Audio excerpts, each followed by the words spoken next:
Hi, I'm Madison Cote here with the Edmonton Screen Industries office, and we are so excited to bring you the Indie panel.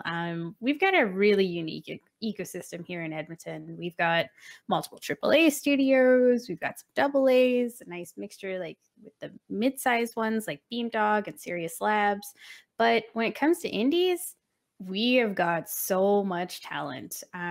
We're really working hard to make sure that our indies are supported and that they are not only allowed to exist, but in an environment where they're allowed to grow and thrive. And really, the indies are very critical to maintaining our ecosystem here in Edmonton. And they're the studios that start in Edmonton, stay in Edmonton, and grow in Edmonton. So we are so excited here today to talk with a few of our indies here and to kind of get to know what they do in our city and internationally. So let's get to chatting. I'm first going to ask everybody to introduce themselves, and let's start with Fernando. Hey everybody, my name is Fernando Melo. I'm the founder at Blit Games.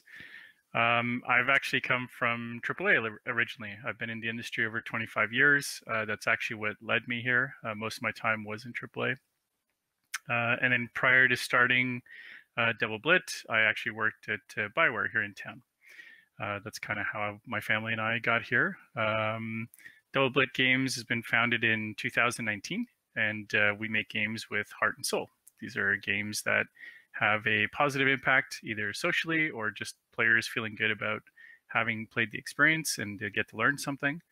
And then also really important for us is that they're developed in a healthy, sustainable way. So that's a little bit about us. Awesome. And how about you, Jace? Hey, hi, I'm Jace Boechler. I'm the solo developer and founder of Schadenfreude, a studio here in Edmonton. Schadenfreude kind of started up in 2017, although I'm a self-taught developer slash illustrator, so you could say it's been a longer than that. And with Schadenfreude, we kind of focus. I say we. Who's we? But I say we kind of focus on portraying representation is a big thing for us in our projects, and portraying color and personality through everything we make, and of course sustainable business practice and responsible kind of treatment of all of our partners and everything is something we're really invested in, seeing as how the game industry is kind of struggles with that sometimes. But yeah, it's just me for the most part. Awesome. And Ryan? I'm Ryan Bromsgrove. I'm the owner of Tabby Interactive. We founded the studio in 2019, but we've been working on our first release, Catlandia, since 2015. We came into it with no idea about how to make a video game, and I think we have a little bit more of an idea about how to do that now because we were able to release it. There's 4 of us involved in Tabby projects. We've got a new one that we're working on right now that is a secret. And our games, we're trying to balance being cute, funny, with some depth, but also not too long. Awesome. And Jeff? Yeah, hi. My name is Jeff Cho. My pronouns are he, him. I am a co-founder, producer, and game director at Caldera Interactive. We're a local indie studio that founded in 2019. We are currently 5 members, and we've been making games together actually for several years, even before we founded, as we met each other through the certificate in computer game development at the University of Alberta.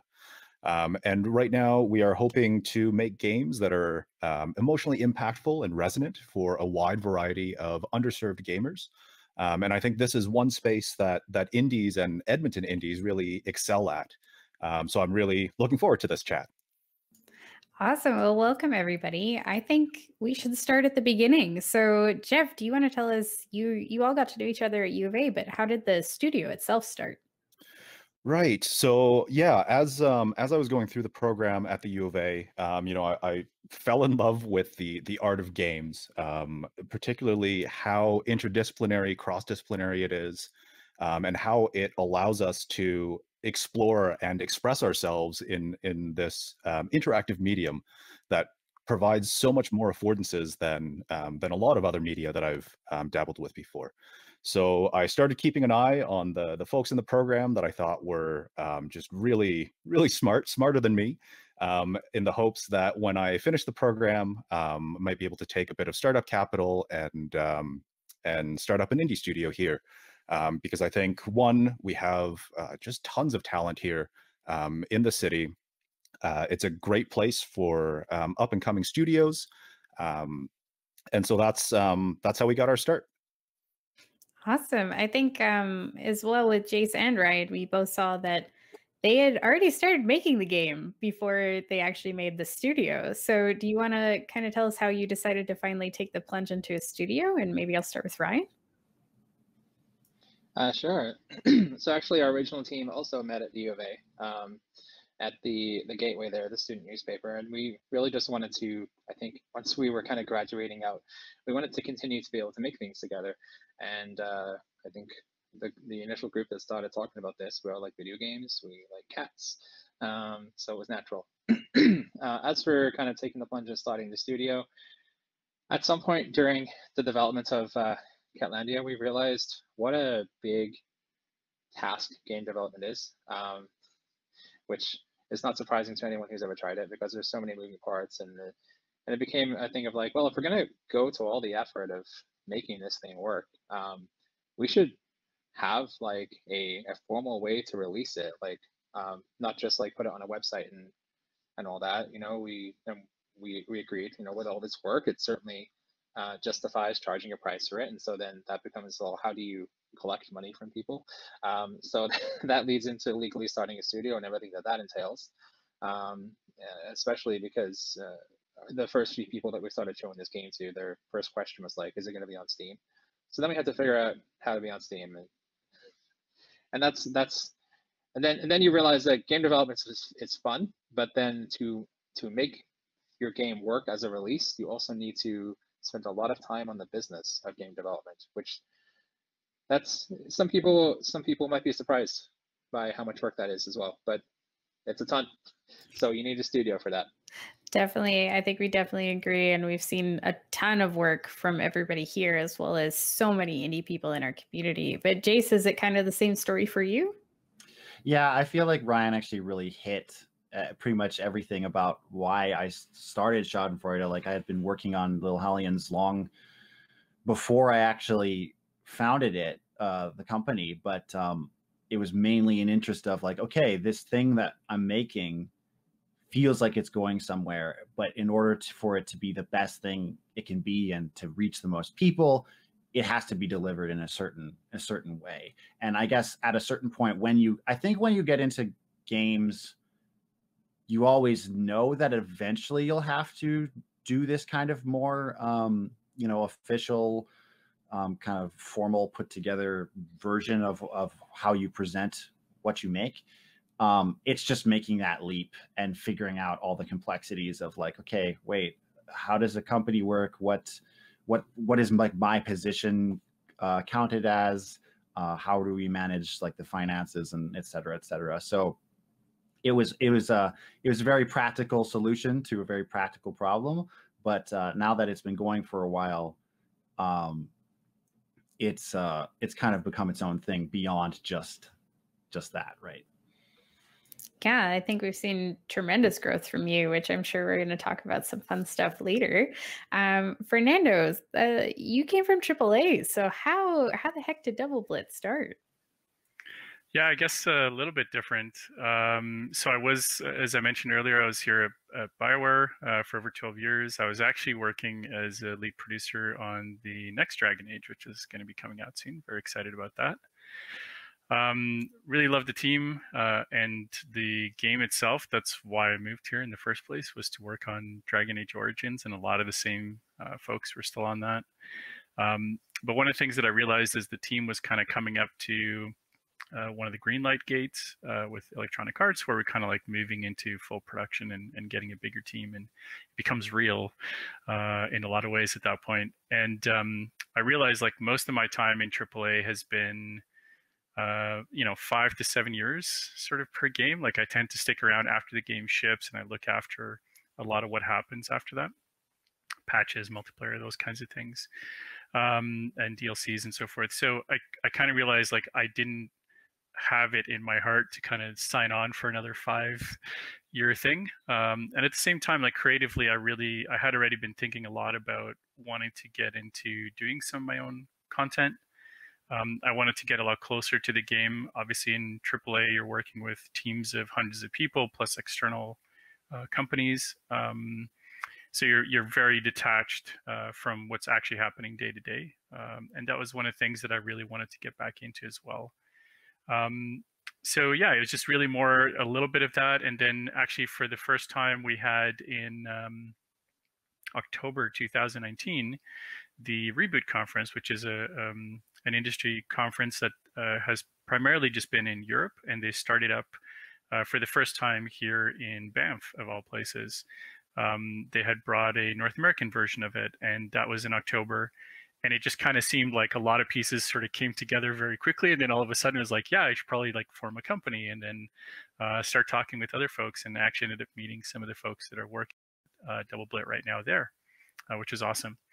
And then it was just a really good way to kind of connect with the community here, particularly in Edmonton, but then also in other parts of Alberta. But it was amazing to see how much talent there was like in one of these rooms. Particularly there was like a panel on Alberta, specifically what was going on at the time. And it was just like chock pack of who's who here, both from like AAA studios all the way down to some of the indies that are here, and other indies as well. And it was awesome to kind of like make those connections at the beginning. And that's kind of how the company started. And then at the end of 2019, we had, we're pretty lucky that we had a work for hire contract that we did. So it was all like almost from like nothing to, well, you need to sort out, you know, business and accounting and all this kind of stuff to pay the bills and to get money into the company and so forth. So, but as other folks have mentioned so far, like it's a lot of hats to wear for sure. And you always, I think, kind of underestimate, like even for me, I did a lot of thinking and planning around like how would this work and everything, and then you actually get to do it, and it's like the amount of time that you have to spend sort of juggling all these hats of business and marketing and game development and talking with people and all this kind of stuff. It's a lot, but it's, you know, very fulfilling at the same time. Yeah, it definitely one of those things that a lot of people don't see it as the entrepreneurial step that it is. You know, you are entrepreneurs, you're making businesses happen, and it's a lot more for sure than just one hat, as you said. But one of the things we wanted to talk about as well is just about what makes your studios special and what makes your studios your studio. And I know, like from Jeff, we've seen Caldera get some attention with the Elevate Accelerator. And is that kind of something that kind of they understood the mission that Caldera was going after? Yeah, the Elevate 2020 program was really, really special for us. Of course, it was a completely unexpected honor to be chosen as a finalist for that program, and to be able to participate in the 3-month accelerator that Code Coven ran last year. And we think that we made it in not only because we had an interesting game concept, but because of the way that we have set up our studio. So in sort of our discussions as we were starting to form and incorporate the studio, we started talking about, well, what kind of studio do we want to be? And of course, around that time, there was a lot of news coming out about the games industry and sort of the lot of unsustainable practices, a lot of the labor exploitation that happens. And we sat down and we had some real conversations about, well, what do we want it to look like in our studio? What do we value, and what are our short-term, medium-term, long-term goals? And this is where that whole entrepreneurial part gets really tricky, because you have to make games that people want to buy. You have to do the research, you have to raise the funds, you have to know kind of where you're headed. And so one of the things that Elevate really helped us with was taking these really, really good intentions that we have around what kind of studio culture we want to build, what kind of example we want to be for others, and translating that into very practical of, well, it's great to have these values. How do we make them real? It's great to want to make games that are wholesome and progressive and inclusive. What does the market for that look like? What does the marketing for that look like? And is that different from what we've seen for sort of AAA games or mainstream games? How is the landscape of the industry changing? Because it does seem to me like it's changing quite a lot and quite rapidly in recent years. So we were able to get a ton of connections, mentorship from people in the industry, from our peers at other studios who were part of this accelerator program. And it really helped us to understand in a realistic way how to do what it is that we really believe we must do in order to survive. Yeah, and Jace, you were talking about making sure that there's representation and that sustainable studio as well. Is that kind of the lifeblood that's gone into Schadenfreude as well?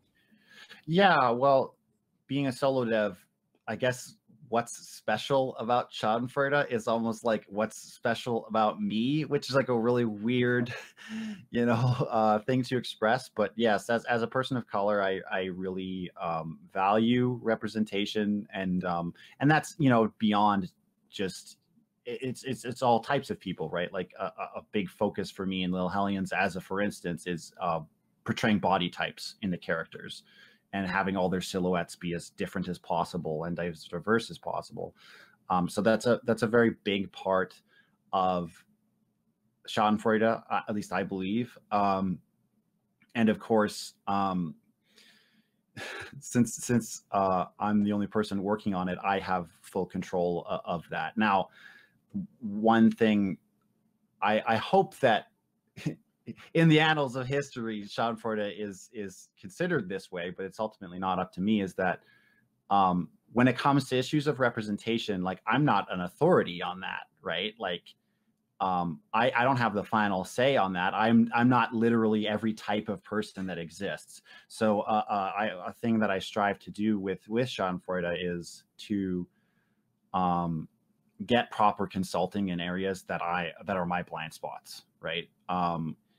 And making sure that if I'm speaking somewhere outside of my own experience, that really it's technically not me speaking. It's a person who that is their experience.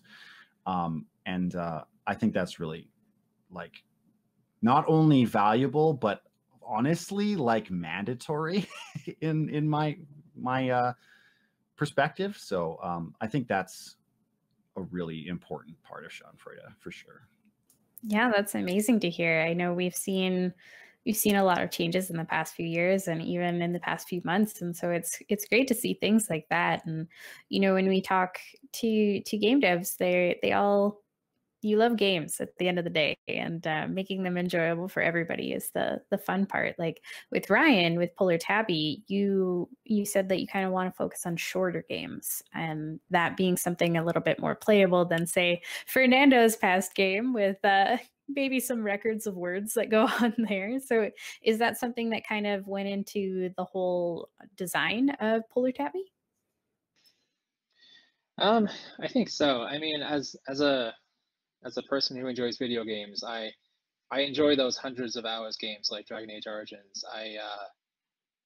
When Dragon Age Origins came out, I basically didn't go to class for 2 weeks. I did the assignments and I went to campus, put them in the box, and then I went home to continue playing Dragon Age Origins. So I love those experiences. At the same time, I definitely feel like I go through periods of my gaming life where it's kind of like huge open world adventure followed by huge open world adventure. And when you get too caught up in those, I find that you're just missing out on so many of the experiences that you might want to have.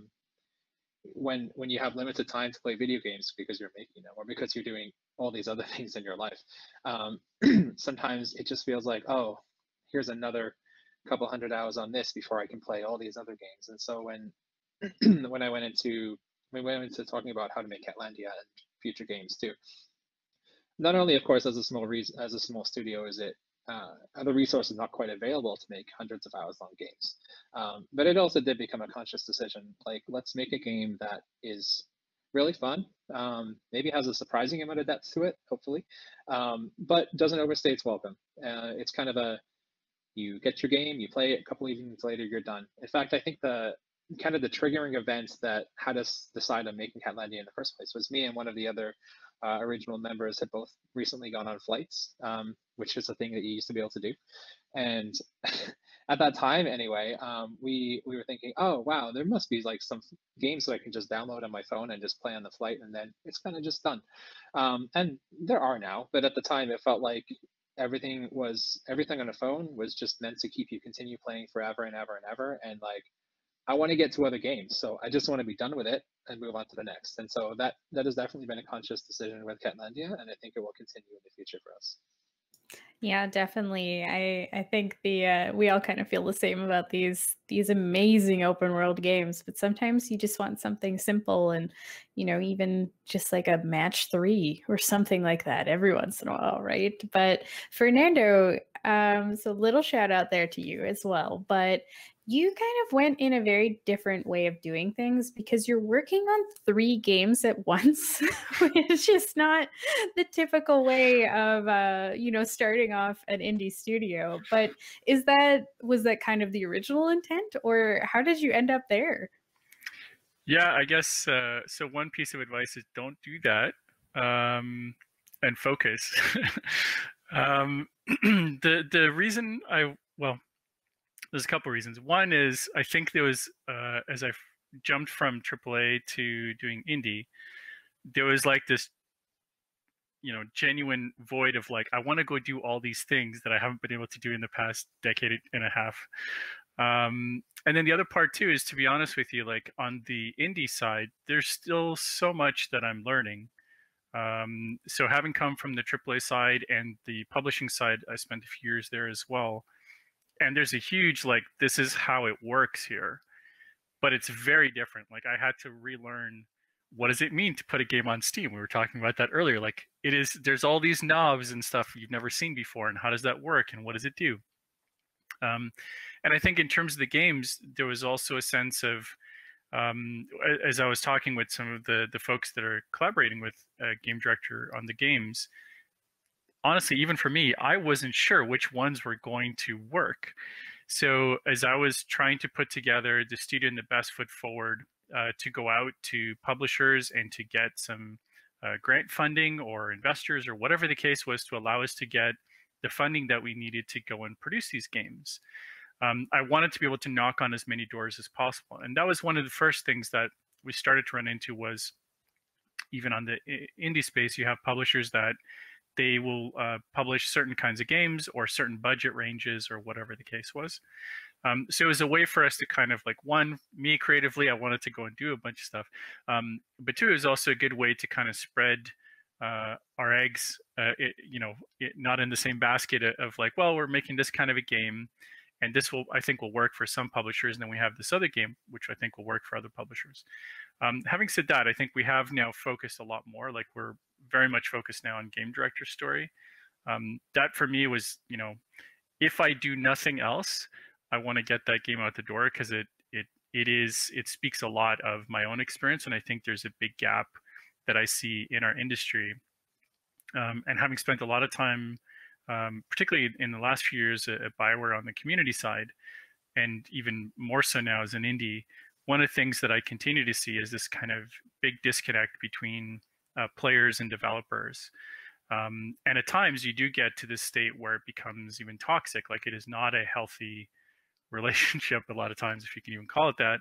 And I think a lot of that has to do with, there's just a lot of unknowns of just how are games actually made. What are some of the circumstances that happen? Why do certain things happen? Like, why do big games go out with bugs and things like that? And I think there's an element of that, which is also AAA in particular can be quite secretive, more so than indie. And I think that doesn't help in this case, because you have folks, the wisdom of the internet tends to kind of like latch onto one thing and just sort of go from there. And I think it one of the things that I really wanted to get out was this situation of understanding what developers actually go through in terms of making these games. And a lot of times that, it's not developers wanting to do bad things. These are genuinely good people trying to do the right thing. And a lot of times the circumstances, often outside of their direct control, are actually preventing them from doing what seems like the right thing. Or a lot of times you're making the best decision you can with the information you have at hand. And I wanted to kind of put that in something where the player actually gets to be in those shoes and gets to see the consequences in the context of, here's how we got to this point. And now, there is no good answer here. There is degrees of painful choices to be made in some cases. But you have to also kind of own up to some of those things of like, this is going to have an impact on the game or on the team members or whatever the case is, and recognize that. And if we do nothing else, like even if it's like a dozen people play this game in the end, I'm hoping if nothing else, they walk away from that just getting a better understanding of what developers go through, particularly on big titles. But I think it's it's applicable to any size of team as well. So that's kind of, I think, from a company perspective, it's also what I think is helping us to focus on the kinds of games that we want to make. And I think our core of, players learning something, walking away feeling like, they feel good about the experience. There's a redeeming aspect to it, or there's a better understanding of someone else's predicament, or whatever the case is. In this case, we have another game that we've been working on, My Train World, which is a completely different game. This is about like the joy of playing with wooden train sets and making your own thing, etc. But again, it kind of goes back to my own fun as I was playing, Nintendo as a kid. And even today, you look at most Nintendo games, first-party games. I can't think of a game that I've played and when I walk away from it, not feel good, like not feel happy or joyous having played that game. And I think that's something that is deeply missing a lot in our industry, particularly with big games as well. That was one of the things that I also, that kind of forced me or kind of made me think about the direction that we wanted to go in. Is there's a lot of games out there that are, you look at a console announcement that we had recently with the new consoles, or VGAs at the end of the year, the Video Game Award show, or any of those kinds of things. And the list of, another shooter, ultra gory, violent fest, all this kind of stuff. And like, there's nothing wrong with that. It's just, there's so many studios making those kinds of games, or another looter shooter, or whatever the case is. And it's like, that's kind of, I really don't want to do that. I want to invest my time, my energy, and create much more kind of cozy, interesting experiences, hopefully much shorter experiences than my past as well. But that's what I want to give players, is putting you in kind of in a different role, and making you kind of walk away either learning something or having felt really good about playing it. Yeah, I think in my head, the exact opposite of like gore and all of those type of games is all of these games, but especially like Catlandia is just like this pure and wholesome cat game. So did you want to tell us a little bit more about the actual game, Ryan? Sure. So the super short pitch was always, it's a 2D cat RPG. And we decided to make this because we love cats. We had the original idea right before Neko Itsume came out. And at that point, there weren't actually a lot of cat games. There are plenty more now. There's no shortage of cat games now. But we wanted to make something that would kind of have like the feel of a kind of an older traditional RPG with kind of the modern cuteness you can get these days. And our artist, Jess, is really fantastic at making things like ridiculously cute and simple. And it's been really easy to kind of put all that together and make this super cute game, which, yeah, I think the cute aesthetic lets you go some interesting places too. The Catlandia itself is a fairly short game, but if we were to expand it, there's a lot of places that we could go, and I think a lot of interesting things we could do with this aesthetic. That might be surprising, but maybe that surprise is a good thing. Yeah, I think we could definitely all agree on cuteness there. But when it comes to unique styles, I would say Little Hellions is unique, Jace. Like, it is, the art style is dramatic and very like exciting to look at. Did you want to tell us a little bit more about the actual gameplay is like? Yeah, for sure. Little Hellions, the elevator pitch, I guess, is that essentially it's the fighting game where you can't fight. And what that means is that it's like a single screen, you know, arena battler adjacent to like Rivals of Aether or Samurai Gun or, you know, similar games like that, Towerfall. Except, you know, you can't actually attack directly in any way. So how you overcome that is each arena in the game has like a big trap in it, whether it's like a crushing machine or lava geysers or a subway train that goes by or exploding bomb pigs. And what you do is your characters have the ability to hex one another. And when you hex somebody, you trade your location on the screen with them. So you want to get yourself in a position that's very precarious and then switch at the last second so they get hit rather than you. So the whole game has this very kind of sadistic overtone to it. But in terms of presentation, it's very cute and weirdly wholesome. And the whole game kind of rides that that kind of oxymoron dichotomy of like cute versus, you know, whatever. So I think it weirdly, it gives me the platform to kind of discuss like subliminally. The game doesn't have a lot of actual capital P plot, like narrative, I guess, but it gives me the opportunity to talk about kind of like how different people's experiences can be and like how different expressing like camaraderie and friendship can be between people. Like in the underworld where the game takes place, it's like, yeah, tormenting each other is just how you have fun and how you have a good time, and that seems really back to us, but to these characters, they're just hanging out and being friends, despite the fact that you're kicking somebody under a train as it passes. The vibe of it is like, we're just hanging out, and after this we're going to go to the convenience store and get like a Slurpees or whatever, you know. So yeah, that's the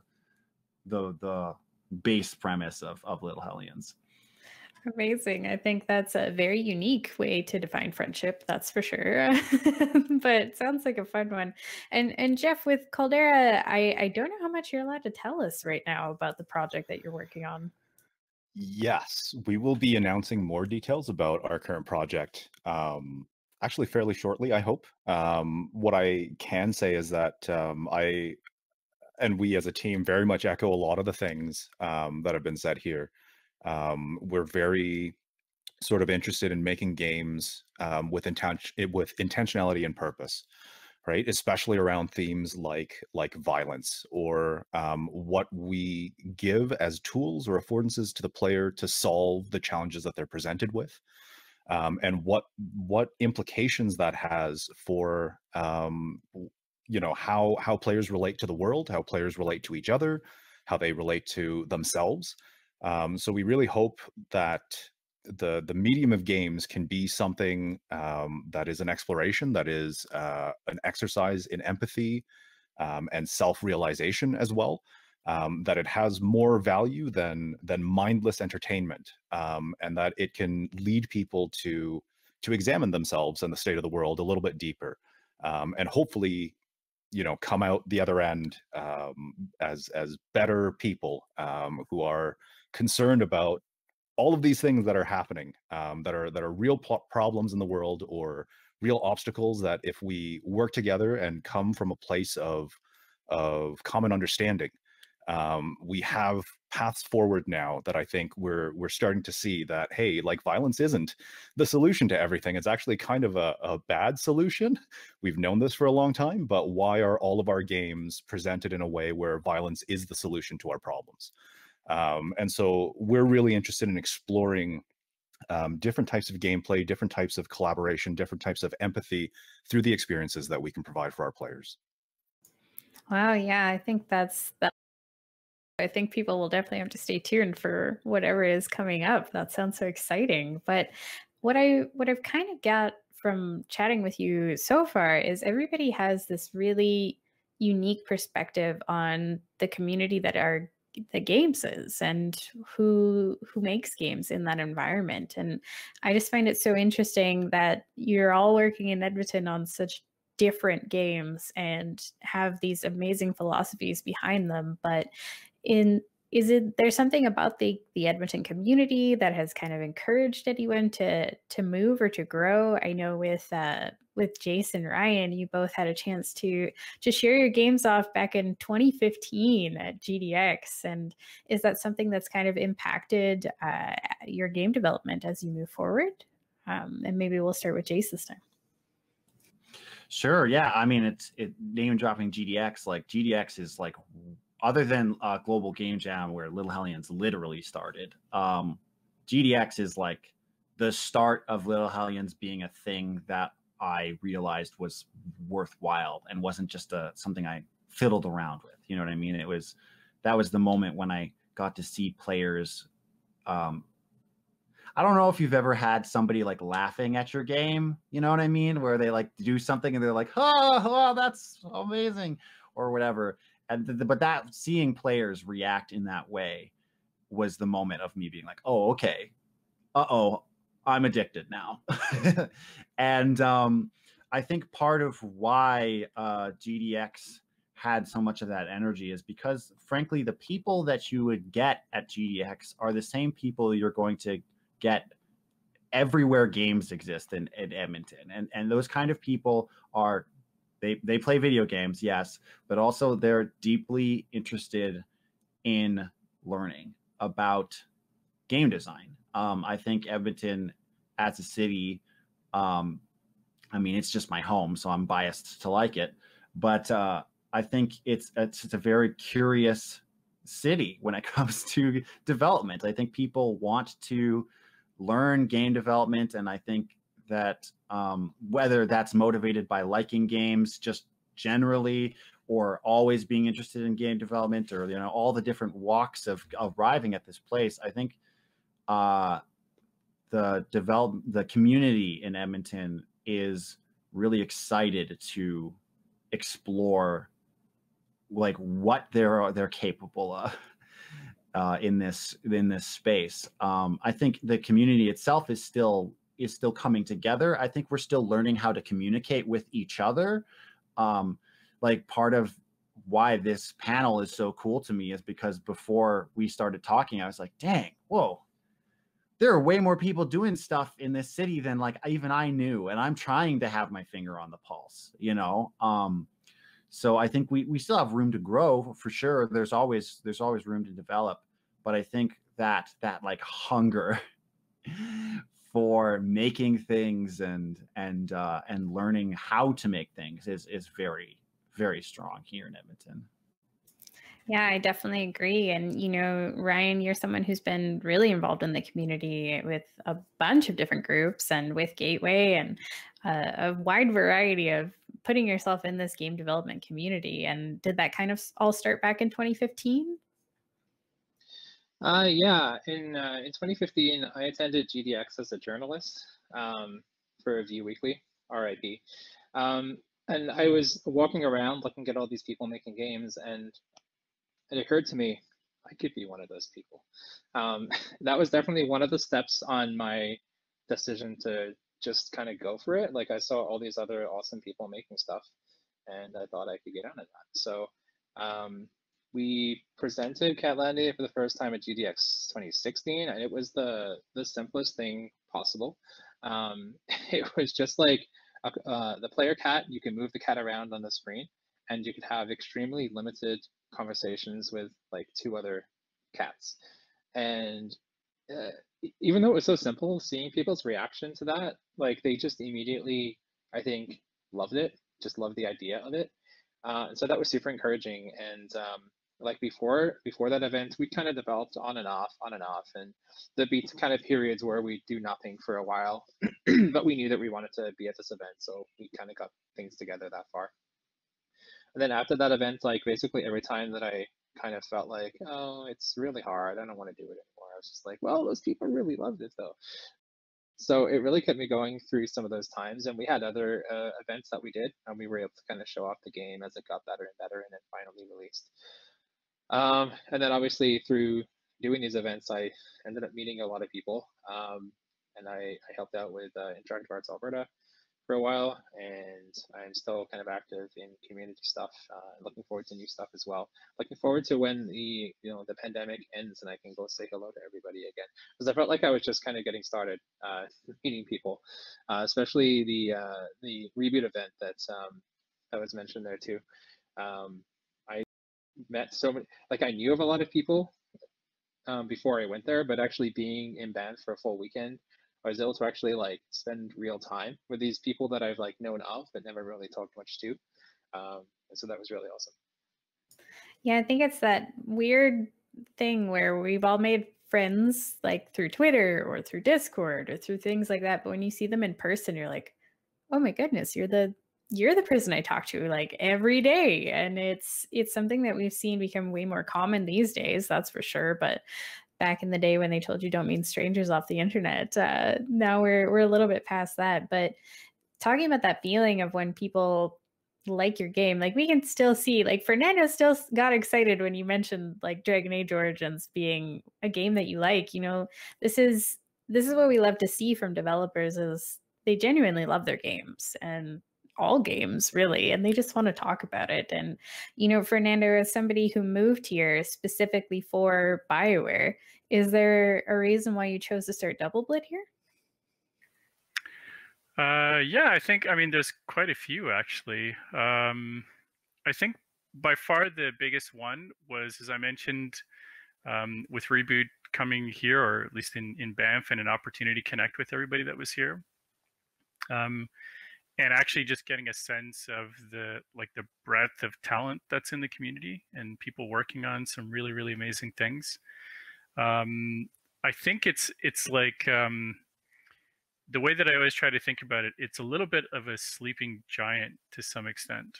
Like you have big studios, you have, BioWare and Probables in town, Epic's now in town, Beamdog. But there's so much talent under that with like the smaller, like mid-size all the way down to solo teams. And it's just kind of like, I think I don't know, maybe it's like a mix of us being Canadian, and then I don't know what else is mixed in there, but we're like so we don't really like shout it from the rooftops of like how much is going on here. So it's awesome to see like an organization like the SIO really starting to do more for that in this event in particular. But that was one of the big parts. The other part, to be honest, having raised my family here, it's a great city. Like game dev aside, it has the fact that it's like has a big city aspect to it, but it's still quite small, and you don't have a lot of the challenges that you have in bigger cities as well. I grew up in Toronto, and I worked in London and England.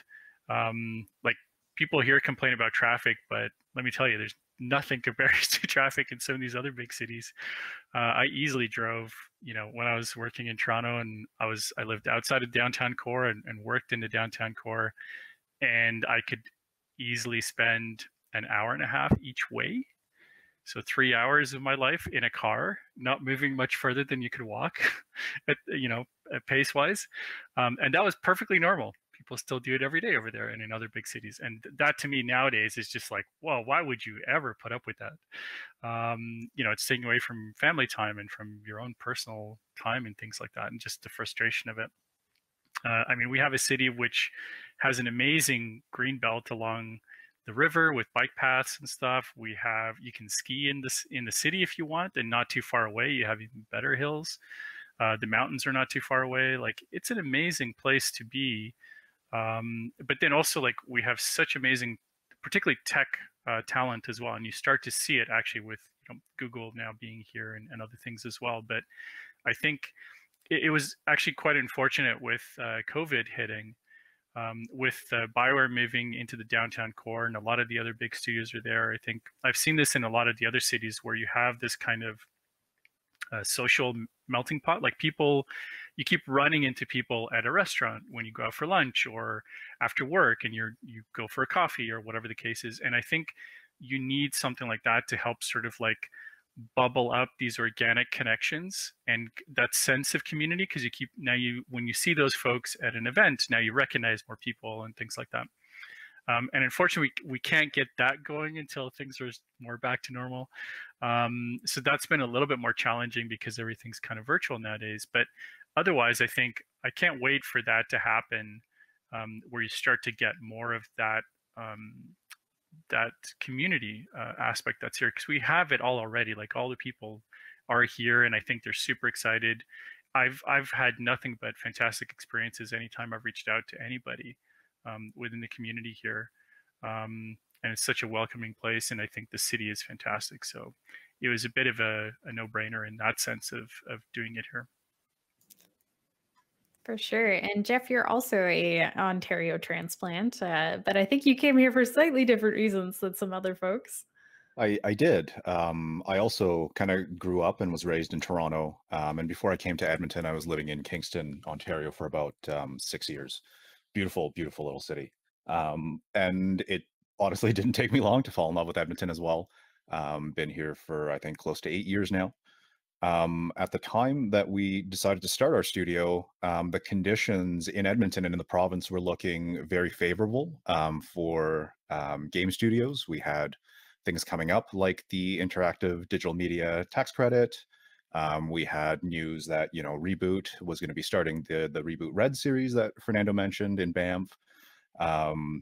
We were coming to a point where it seemed like the province was going to start diversifying its sort of portfolios and strategies for the future, leading away from our heavy reliance on oil and gas and things like that. So it really seemed like everything was kind of poised for a real growth in Edmonton for the interactive digital media community.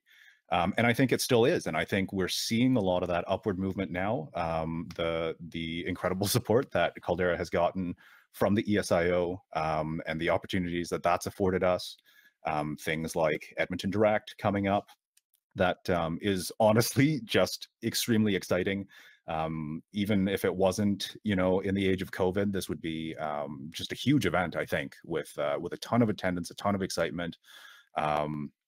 We have things like Digital Alberta, coming up and doing a lot more stuff in the games area. A lot of really amazing opportunities through like Calgary Economic Development that we've been able to attend, like the Game Business Success Series. So like everywhere I look, I'm seeing that Edmonton is really a place of growth. I think there's a really bright future here for game studios that want to start here, that want to stay here.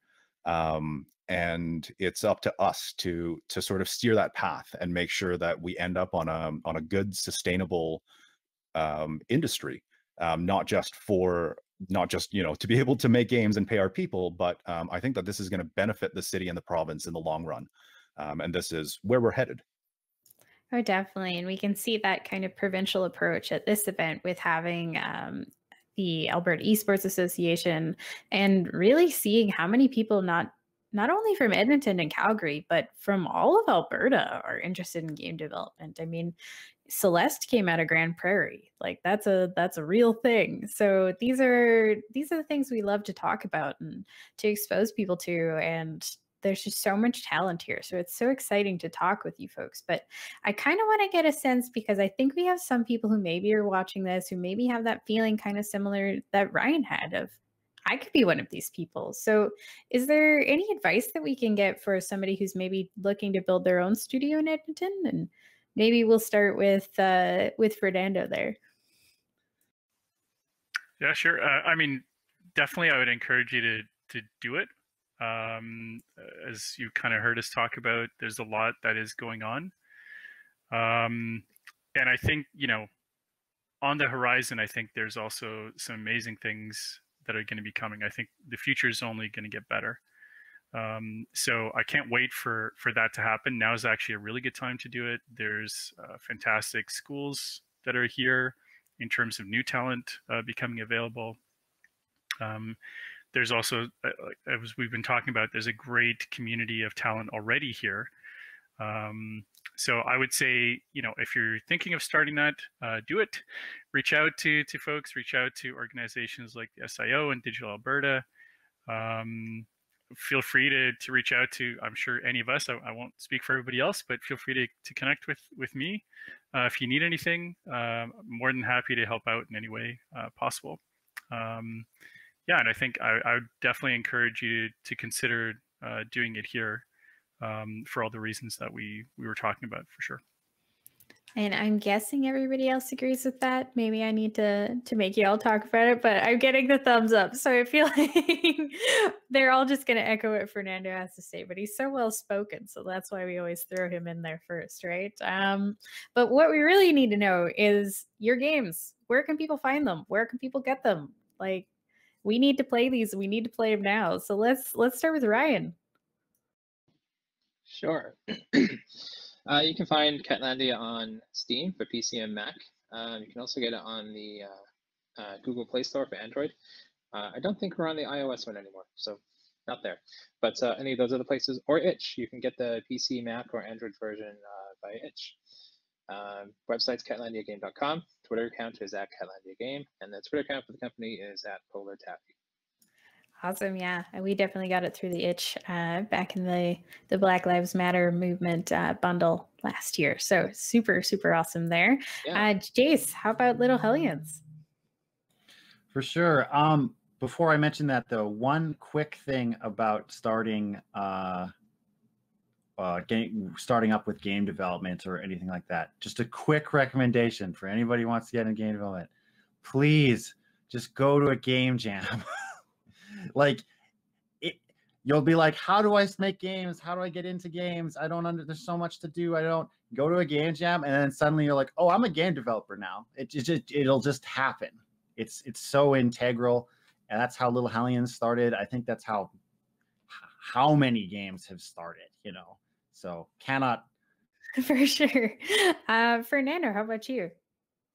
Yeah, for sure. Actually, just to totally echo what Jace was saying, there's a lot of great tools and YouTube videos. Like, again, the game development community at large is actually very open. And I think that's something that you can easily get into. But I would highly also recommend partnering with other folks through something like a game jam or something along those lines, because I think collaborating with other people is actually one of the really best parts about game development as well. So for our stuff, so Game Director Story and My Train World are both available. They have demos on Steam.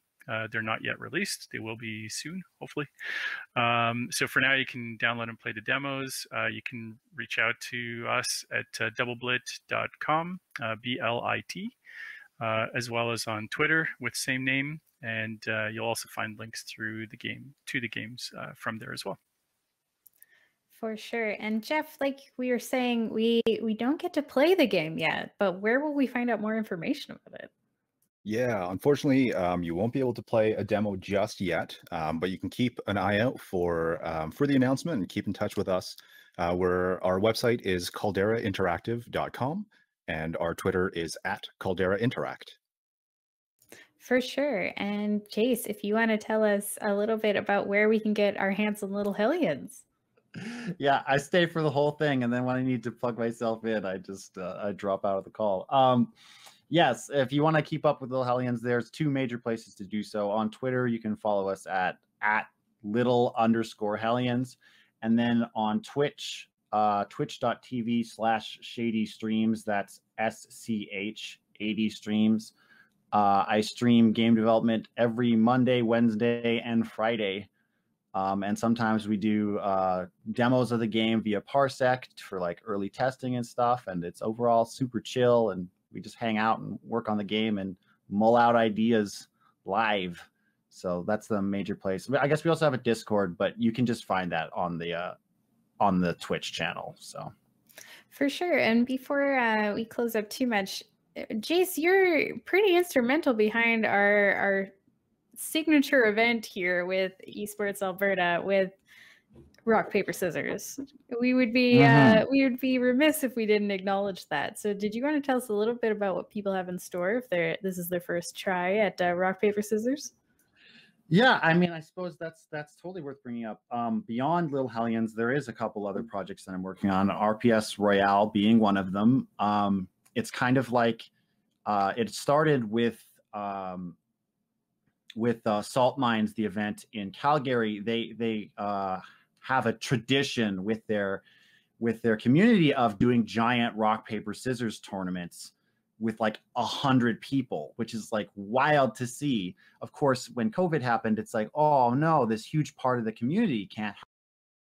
So I joined up with a guy named Scott, and we started working on like a virtual way to do that. Now that sounds, pretty straightforward. It's rock, paper, scissors. But the bulk of the game has been making it so it's like a streamer's tool, so you can see the entire tournament happening at one time. So it's less about like literally playing rock, paper, scissors, and it's more about just showing how crazy it is to have an entire like up to 2,000 players game of rock, paper, scissors. It's pretty dramatic. Beyond that, which you can also see are both for rock, paper, scissors and what I'm about to say, you can see me work on this stuff on my Twitch channel. But I'm also working on art for a tabletop RPG called Slug Blaster by Mikey Ham, who's another dev here in Edmonton. So beyond just video games, we also got board games and RPG stuff going on. Like there's all sorts of stuff going on here in Edmonton. Oh yeah, I think we can definitely all agree on that. But thank you so much for spending so much time with us. I'm so excited for people to try your games, to learn more about everything we have going on here. We have Fernando, we have Jeff, we have Jace, we have Ryan, and that's just such a small taste of the indie scene here. So we are more than welcome everybody to come talk with them or join us anytime. We're a friendly bunch, I would say, and maybe just a bomb pig will get thrown your way, but who knows about that. But I want to thank you all so much for sharing your journeys with us today and for giving us a little glimpse into what it's like to be an indie developer. Yeah, thank you so much for having us. Thank you. Likewise. Yeah, thanks for having us for sure. Awesome. Thank you, everybody. And we'll be back soon.